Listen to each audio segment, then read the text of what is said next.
गुरुग्राम के सेक्टर 56 में यूट्यूबर एल्विश यादव के घर पर फायरिंग हुई।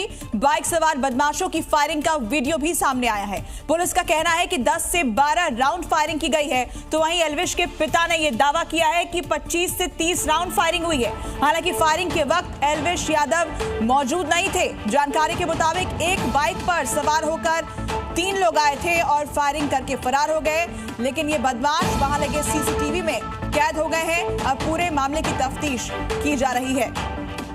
बाइक सवार ये बदमाश आए, ताबड़तोड़ कई राउंड वहां फायरिंग की। फायरिंग करते ये बदमाश सीसीटीवी में भी कैद हुए हैं। अब पुलिस इस सीसीटीवी फुटेज की मदद से इनकी तलाश कर रही है। फायरिंग के वक्त एल्विश यादव अपने घर में मौजूद नहीं थे। तो एल्विश यादव के घर पर फायरिंग की तस्वीर आपको दिखा रहे हैं। पुलिस के मुताबिक 10 से 12 राउंड यहां फायरिंग की गई है, जबकि एल्विश के पिता का कहना है कि 20 से 25 राउंड यहां फायरिंग हुई है। गोलियों के निशान भी यहां से मिले हैं और अब पुलिस इस पूरे मामले की तफ्तीश कर रही है। सीसीटीवी में ये बदमाश कैप्चर हुए हैं और इन्हीं तस्वीरों की मदद से पुलिस अब इनकी तलाश कर रही है। बिग बॉस ओटीटी के विनर है एल्विश यादव। हालांकि कई बार वो विवादों में भी रहे हैं, लेकिन बड़ी खबर इस वक्त की है, गुरुग्राम में उनका घर और उनके घर के बाहर फायरिंग की गई। जी न्यूज पर एक्सक्लूसिव तस्वीर आपको दिखा रहे हैं। बदमाश बाइक पर सवार होकर आए थे, ताबड़तोड़ गोलियां बरसाई और फायरिंग का ये सीसीटीवी फुटेज अब सामने आ चुका है, जो इस वक्त आप जी न्यूज पर देख रहे हैं। इसी फुटेज की मदद से अब पुलिस इन बदमाशों की तलाश कर रही है। कानून व्यवस्था पर भी बड़ा सवाल है। एल्विश यादव के घर पर फायरिंग, बाइक पर सवार होकर बदमाश आते हैं, फायरिंग करते हैं बेखौफ होकर और उसके बाद आराम से वहां से फरार हो जाते हैं।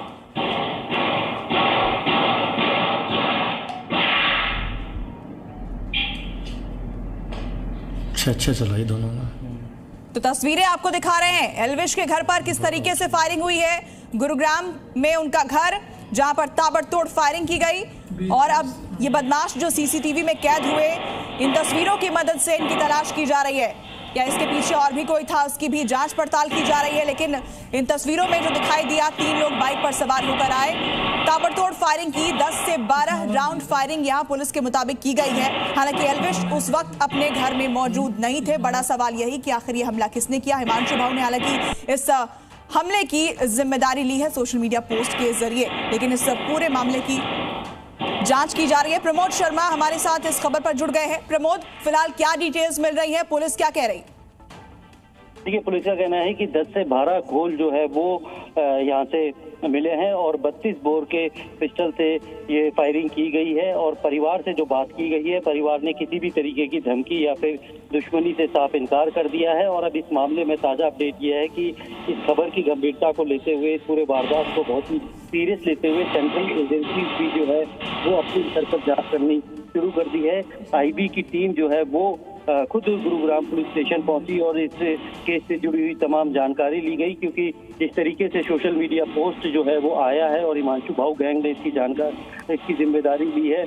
और साफ तौर पे इससे पहले भी राहुल फाजिलपुरिया के ऊपर फायरिंग की गई थी, उसके फाइनेंसर की हत्या की गई थी। तो पूरा ऑर्गेनाइज सिंडिकेट जो है, जो विदेश में बैठ के चलाया जा रहा है और एक बहुत बड़ा थ्रेट जो है वो लॉ एंड ऑर्डर के लिए बन गया है। इसीलिए सेंट्रल एजेंसी इस मामले की अब खुद भी अपने स्तर पर जांच कर रही है कि किस तरीके से इस पूरे नेक्सस को तोड़ा जा सके। फिलहाल जो सीसीटीवी फुटेज सामने आया है, जिसमें दिखाई दे रहा है कि एक बाइक से सवार होकर 3 बदमाश आते हैं और करीब 10 से 12 राउंड जो है वो फायर करते हैं और फायर करने के बाद वो उसी बाइक पर बैठ के चले जाते हैं। तीनों ने हेलमेट पहना हुआ था, इसीलिए अब आसपास। प्रमोद, ये हमलावर कौन थे, इनसे जुड़ी अभी कोई जानकारी पुलिस के पास नहीं है? देखिए, पुलिस के पास अभी सिर्फ इनके एज ग्रुप के बारे में जानकारी है कि 20 से 22 साल के ये नौजवान हैं और हेलमेट पहने हुए थे और किसी के कहने पर इन्होंने फायरिंग की है। ये लोग कौन थे, इनको अभी आइडेंटिफाई नहीं किया गया कर पाई है पुलिस। और लगातार न सिर्फ गुरुग्राम की सेक्टर 56 थाने की पुलिस इसकी जांच कर रही है, बल्कि क्राइम ब्रांच की जो है इसकी जांच कर रही है। एसटीएफ को भी लगाया गया है और साथ में सेंट्रल एजेंसी की जो है अपने स्तर पर इनपुट जो है वो लोकल पुलिस से शेयर कर रही है, क्योंकि इनकी पहचान होने के बाद, इनकी गिरफ्तारी के बाद ही ये पता चल पाएगा कि आखिर इस फायरिंग की जिम्मेदारी जिम्मेदारी के पीछे कौन है, क्योंकि हालांकि सोशल मीडिया पोस्ट पे हिमांशु भाऊ गैंग ने इसकी जिम्मेदारी जरूर ली है, उसको भी पुलिस जो है वेरीफाई कर रही है। पुलिस का यही कहना है कि इस तरीके की हाई प्रोफाइल फायरिंग होने के बाद कुछ गैंगस्टर जो है अपना डर दिखाने के लिए जिम्मेदारी। ठीक है प्रमोद। जी न्यूज़।